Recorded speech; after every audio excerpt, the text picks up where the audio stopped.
All right, guys, good morning. Good morning. Welcome to our morning note. My name is Carlos Garcia, founder and CEO of G.A.R Capital. Let's go ahead and get started and talk about the morning and the market, shall we? Today is Tuesday, July 6th. Yesterday was a holiday, the day after 4th of July, since Independence Day fell on a Sunday. Monday was the observed holiday. So today is the first day back. New week, let's rock and roll. Before we begin, make sure to click bottom right hand corner of your screen. There's a little white logo there. Click on that, turn on notifications, like our videos, and comment any questions. Subscribe to our channel. Really do appreciate it as always. All right, let's talk about it. Dow futures are down about 8 points. They were up nearly 70, I think 52 last night that I checked. Came back down a little bit. We'll talk about why. NASDAQ up 35 points pre-market. Again, that's the future side. But again, I've been kind of talking about tech. His tech is going to start picking up in the third quarter, and so far, it's doing that. It's a new all-time high. So again, looking at tech this week and for the rest of the month. S&P basically flat, down about 50 cents. On the future side, 43.42. Russell 2000 index futures are up 0.16%. Crude oil, my God, a pop and drop. Overnight, we hit nearly $77 a barrel. Came back down to 75.20. I'm long oil. Literally had my target. Well, I didn't have a limit order, but my target was $77. We were 2 cents away from that, and then it just started falling. This was right around 4 in the morning that I saw. So, this is some of the things that happened. But again, I'm willing to wait on it. Again, this is a 2-week contract. A nice break. Just came back down. Name of the game. Gold futures shining today, up above 1,800 on the ounces here on gold. Up 1.45%. Silver up 0.81%. And looking at the VIX, it's up 4.84%. So there you go. The dollar is also firming up today, 0.19%. 10-year Treasury, how about that? Flirting down at 1.41%. Yields going down. Tech is up. Again, that's your tell. If yields are going to still go down, again, this is a good thing for growth. Again, we're starting to see again, the demand for bonds, which keeps yields low. I've been harping about that for a little bit. Crude just went red right now. Again, we're at 75.14. Looking here on the rest of the market here, euro dollar's at about 30 pips, 118.37. Dollar yen down 16 pips at 110.73. And if you want to take a look at Ethereum futures, they're up nearly 11%. Bitcoin futures are up 3.78% on the future side. So you can take a look at that. All right, let's take a look at gold for a second here. See where gold futures is looking. Okay, nice little pop, nice little break too. You could see really right above that 1,800 level is your break. If you were to go long here, the next target is really 1825 to 1833 if you're trying to go long gold. The only best ways to try and trade gold here would be GLD or to actually buy the gold futures contracts. There's some miners out there. Obviously, we used to have some. GOLD is gold. It's Barrick. You have Barrick Gold. Now it's Rand Gold. So that's one to think about. But again, I don't think gold is the best investment either. I have some coins in my safe, but again, to trade contracts, sometimes it can be a little screwy. So again, I don't recommend it as much. But again, it's something to watch for. Again, especially if the dollar was weakening, then seeing gold up would be something to be justified, but the dollar is actually up, so there is some demand for the precious metal. It's probably due to the 10-year yields. TNX here, you can see continuing to break down on the hourly. So again, you just move 1 decimal point over, and that's your 10-year yield. So again, this is something you want to watch if you're long these tech names, Microsoft, Apple, all the growthy names. Again, lower rates is a good thing for these companies because they can borrow cheaper, guys. That's important. These are still aggressively growth companies. Again, a value company like an ExxonMobil or CVX or a J&J doesn't care about interest rates because they're already established. They're more value, which is capital return to your pockets as the investor. Again, they really don't need to borrow much unless probably they want to do a stock buyback and they think they can get a better investment on their return, better investment on their stock buyback. A couple things I'm also watching. Let's take a look at some pre-market movers, and then we'll answer some questions. But again, new week, ready to rock and roll. DD Global, DIDI, down 21% pre-market. Again, some China news. Looks like they're looking to be banned from China, or going to be banned. American Express I believe was price upgraded by Goldman Sachs. They're up 1.84% pre-market. Chevron's actually up pre-market 0.22%, even though oil is falling slightly or falling from the highs. Apple continuing to run now at 140.26. That's something I'll be watching for. Microsoft I'm watching as well. Let's see, Freeport McMoran up 1.37%. That's a copper play. Again, if you're playing copper, that's the way to go. Tesla was also price upgraded today. We'll go over some upgrades here in a second. Up 0.53% pre-market at 682. That level is still 700 to watch for. We need to clear that 700 for Tesla. Nvidia continuing to do its monster rally, up 1.41% pre-market. Micron's up 0.27. JD.com down 2.14%. Baidu down 3.21. Again, the Chinese names are starting to get a hit here because of what's it? This name again? What is this? Didi Global. Didi. That was PDD. PDD is also down as well. Where is that? PDD here is Pinduoduo. Pinduoduo. I don't know how to pronounce that. My apologies. All right, so let's go ahead and go over the pre-market movers here. We're gonna go and bring up our Discord channel. Where is this thing? Upgrades, downgrades. Okay, this is part of the premium and masterclass. So we'll take a look here. Where are we at? Upgrades. American Express was upgraded by Goldman Sachs. Price target of 225 from neutral to buy. So there you go. Another big one here. 3M was downgraded today by Credit Suisse to neutral from outperform. Price target 212. DPZ, which is Domino's Pizza, was downgraded by Citi. Their price target is 480, and this from a buy to neutral. Another one is Space, which is Virgin Galactic.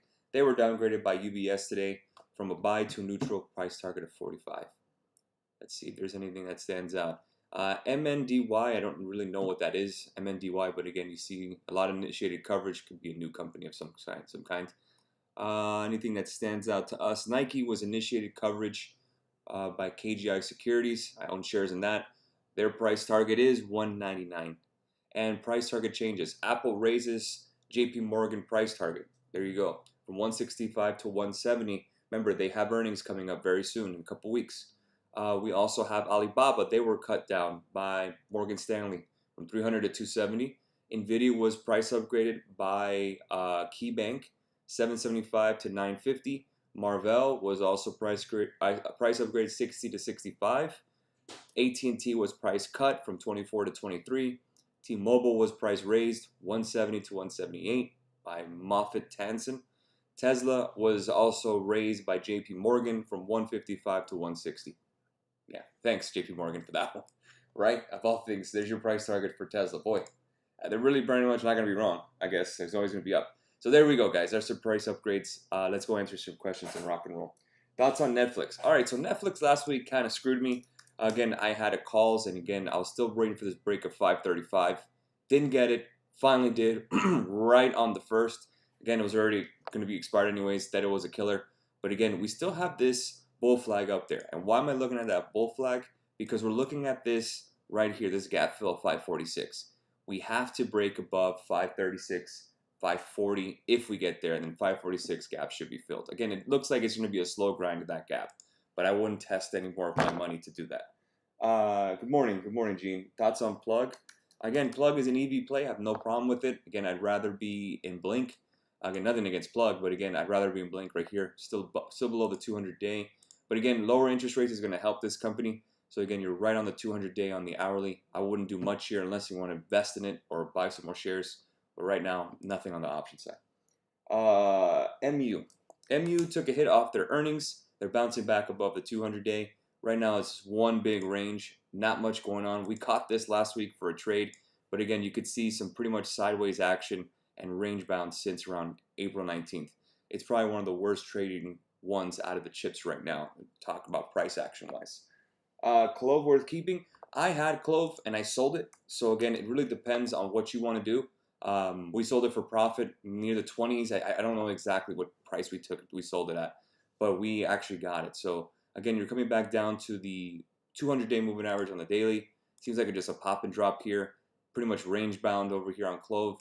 If you're looking just for a quick flip, think of it as flipping your house, then fine. But if you're looking to actually live in it or to actually, oh, there's crude oil. Either that, or you're expecting to look at, for example, like a cash flow house, then I wouldn't do clove because you don't get any dividends off it or anything like that. But again, if you want to hold it long term, I'm for it. Again, it's healthcare. I like healthcare. The only one really in healthcare I own now is UNH. But I think clove, you're looking for a quick flip. I wouldn't do it now. Let's see here. Good morning. Entry for Nasdaq 100. Well, the real thing with the Nasdaq 100 right now is that we're near all-time highs. So it's going to be a tough one to do that. It's going to be a tough one. So a tough one to go by on that one. Wow, look at CL go down. I believe it's going to hit the 200-day here. Yeah, it should hit the 200-day and bounce. So not really in the rush here. My apologies there. I was looking at the CL trade I had. What was that? The question? Yeah, Nasdaq 100. Unfortunately, we're at all-time high. So again, if you're looking to trade it, you're looking for a couple of weeks away. Maybe you look at the 362s, but again, you're tapping all-time highs. You're either going to ride the wave, or you're just going to wait for a pullback. That's one of the two. But again, I'm still bullish Nasdaq for Q3 and Q4, anyways. NIO is a little bit of pressure this morning due to the Chinese stuff with PDD or whatever they're called, DD. So again, I expect a little bit of the morning kind of, a little more morning pressure. But again, I think we're going to get to above the 50-day moving average of 51.41. I have calls on NEO. I think we get back to it. And thoughts on CRM chart. CRM is Salesforce.com. It's starting to move. Absolutely. Look, you're getting up to the upside here. 250.44 is your breakout level. If that breaks, then I would target 265 for a trade. Thoughts on OPK. I don't know what OPK is. I have no idea what OPK is, so I can't give you much information on it. But right now, this chart is looking actually to the downward here on the daily. Downward trend, maybe in the hourly, we have some movement. No, it's down pre-market. I wouldn't touch it, to be honest with you. Thoughts on QM falling? I don't have QM. Are you talking about oil? Yeah, you're talking about oil. Yep, exactly. So again, I have a QM trade, which is the oil trade, which is same thing as CL. So looking at QM, again, it just fell while I'm doing this video, but again, we're bouncing anyways. We were literally right here. My target was 77. Literally was my target to get out. We got to 76, 97.5, and then it started falling. What happens? The dollar started firming up. Again, talk about OPEC. OPEC talks are today. So again, I'm willing to hold a little bit here. There's a 200-day moving average of 74.11. I'm willing to hold QM or CL, same thing, and to that point and see if we could bounce here. And we are starting to bounce a little bit. We had that kind of a stop run the other day as well during the OPEC meeting.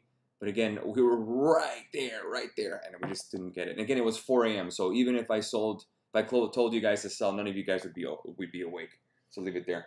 The reason that the Chinese stocks are down is because of that DD stock, DIDI, because of this thing. They're banning them off the market, off their app store or something like that, or the Chinese stock market. It's a new company. You can see it can only have an hourly chart, and they're down from $15.53 to $12. That's why they're down. Thoughts on GTE oil? I don't know much about GTE, but again, this is a penny stock, so I'd be very careful to even touch it. AMD actually has juice. If AMD breaks 96.04, I expect some continuation. I would possibly target the 99s. All right, guys, we'll leave it there. Have a great rest of your day. I have to catch in with our weekly premium members. Again, if you want to join the YouTube premium, it is on our website. I'll go and show you right now. Where is this thing? If you want to join us, again, I do this every week, and we trade live on YouTube, but it's a private YouTube channel. Go to trading services, you go to YouTube subscription, and it's separate from this, mind you. Go to YouTube subscription, and you just go to join now, and you're ready to rock. We do this every Tuesday. All right, guys, we'll leave it there. Have a great rest of your day, and I'll catch you guys tomorrow. Have a happy Tuesday. Cheers, guys.